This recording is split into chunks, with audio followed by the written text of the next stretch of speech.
कार्तिक महात्म्य का 7वां अध्याय। इतनी कथा सुनकर सूत जी से शौनक ऋषि कहने लगे कि हे सूत जी, आप कृपया करके कार्तिक तथा तुलसी का महात्म्य कहिए। तब सूत जी कहने लगे कि हे ऋषियों, जो तुमने मुझसे पूछा है यही प्रश्न एक समय नारद जी से राजा पृथु ने किया था, और जो कुछ उत्तर नारद जी ने दिया वही मैं तुमसे कहता हूँ।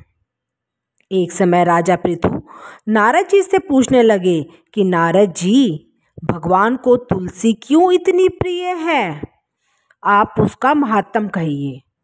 तब नारद जी कहने लगे, एक समय राजा इंद्र बहुत से देवताओं और अप्सराओं सहित महादेव जी के दर्शनों को गया। सो जब कैलाश में पहुँचे तब एक बड़े भारी आकार वाले और भयंकर नेत्रों वाले पुरुष को देखकर इंद्र ने पूछा कि तू कौन है और शिव कहाँ है।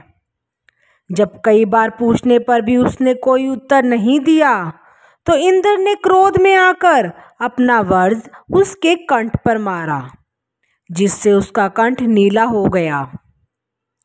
परंतु इंद्र का वज्र भी भस्म हो गया।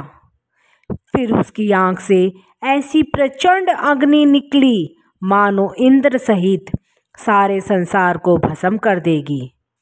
ऐसी स्थिति देखकर बृहस्पति जी हाथ जोड़कर और इंद्र को दंडाकार झुकाकर भगवान शिव की स्तुति करने लगे कि हे देवाधिदेव, त्रिपुरासुर तथा अकासुर का नाश करने वाले, यज्ञ का फल देने वाले त्रिपुरारी, आपको नमस्कार है। ब्राह्मणों की रक्षा करने वाले, आपको नमस्कार है। नारद कहने लगे कि हे राजा पृथु, इस प्रकार स्तुति सुनने पर श्री महादेव जी ने त्रिलोकी को दग्ध कर देने वाली अग्नि को शांत कर दिया और कहने लगे कि हे देवताओं, वर मांगो। मैं आपकी स्तुति सुनकर अति प्रसन्न हुआ हूँ। हमने इंद्र को जीवन दान दिया और हे बृहस्पति जी, आज से तुम्हारा नाम भी जीव होगा। बृहस्पति जी कहने लगे, यदि आप प्रसन्न हैं तो इंद्र की रक्षा कीजिए और संसार का दाह कर सकने वाली अग्नि को अपने नेत्र से उत्पन्न हुई है उसको शांत करिए। तब शिव कहने लगे कि नेत्र से निकली हुई अग्नि वापस कैसे जाए, अतः अब हम इसको दूर फेंकते हैं। और ऐसा कहकर अग्नि को हाथ में लेकर समुद्र में फेंक दिया। वह गंगा के संगम गंगा सागर में जाकर गिरी और बालक होकर रोने लगी। उसके रोने के शब्द से पृथ्वी कांपने लगी तथा सातों लोग बहरे हो गए।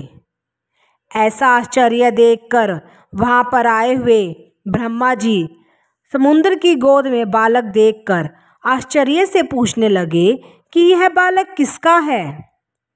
समुद्र ने बड़े आदर से बालक को उठाकर ब्रह्मा जी की गोद में दे दिया और कहने लगे कि यह मेरा पुत्र गंगा से उत्पन्न हुआ है, आप इसके जात कर्म कराइए।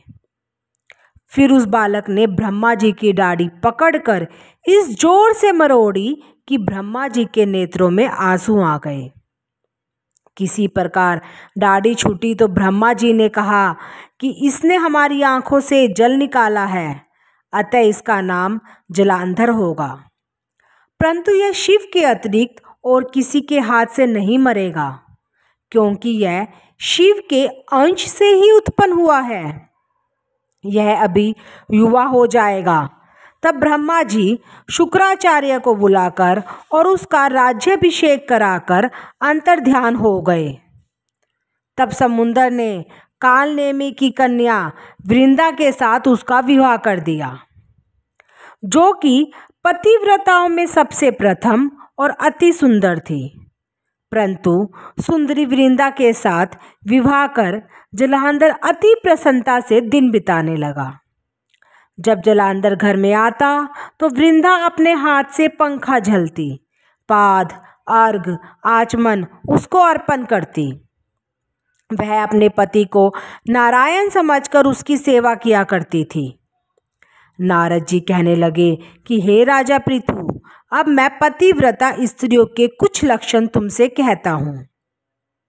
पतिव्रता स्त्री अपने पति के दुख में दुखी और उसके सुख में सुखी होती है। परदेश जाने पर दुखी और पति के मर जाने पर सती हो जाती है। पति के पाप तथा पुण्य को आधा बांटने वाली स्त्री को अपने पति के मर जाने पर स्वेच्छा से सती हो जाना चाहिए। जो स्त्री सती हो जाती है वह अपने पति के साथ अपने शरीर के 3.5 करोड़ रोमों के अनुसार 3.5 करोड़ वर्ष तक अपने पति के साथ स्वर्ग में वास करती है। जो स्त्री सती होने के लिए जितने कदम शमशान की ओर जाती है उसको पद पद में एक एक यज्ञ का फल प्राप्त होता है।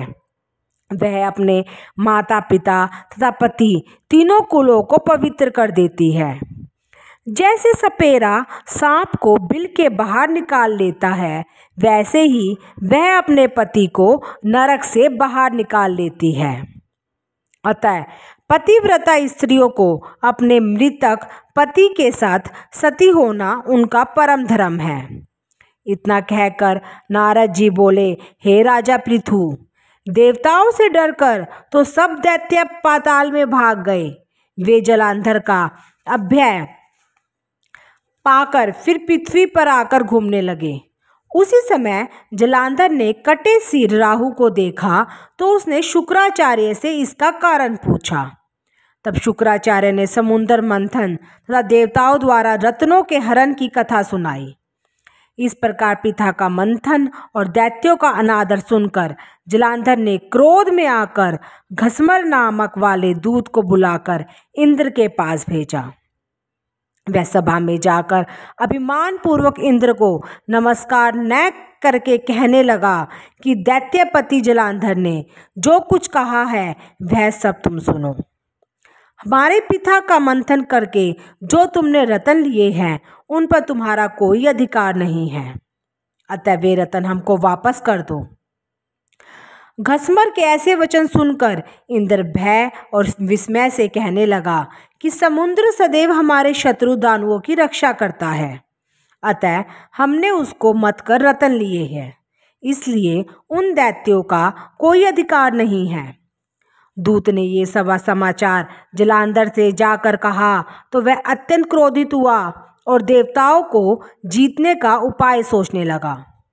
उसने सब दिशाओं तथा पातालों में अपने दूत भेजकर सब दैत्यों को बुलाया और शुंभ तथा निशुंभ को अपना सेनापति बनाकर स्वर्ग के नंदनवन में जाकर इंद्र की अमरावतीपुरी को घेर लिया। तब देवता भी युद्ध के लिए बाहर निकल आए और अनेक प्रकार के शस्त्र अस्त्रों से देवताओं तथा दैत्यों का युद्ध होने लगा। वे सब एक दूसरे को मार मार कर गिराने लगे। सब तरफ रुधिर बहने लगा। मरकर घिरे हुए घोड़ों और हाथियों से पृथ्वी भर गई। उधर युद्ध में मारे गए दैत्यों को शुक्राचार्य अपनी संजीवनी विद्या से जीवाने लगे। इधर बृहस्पति जी द्रोणाचार्य की दिव्य औषधियों द्वारा देवताओं को जीवित करने लगे। उधर जब देवताओं के जीवित होने का वृत्तांत दैत्यों ने शुक्राचार्य से जाकर कहा तो जलांधर दैत्य ने अपने अनुचरों को द्रोणाचार्य पर्वत को समुद्र में फेंक देने का आदेश दिया। तब दैत्यों ने द्रोणाचल पर्वत को उठाकर समुद्र में फेंक दिया और फिर आकर संग्राम करने लगे।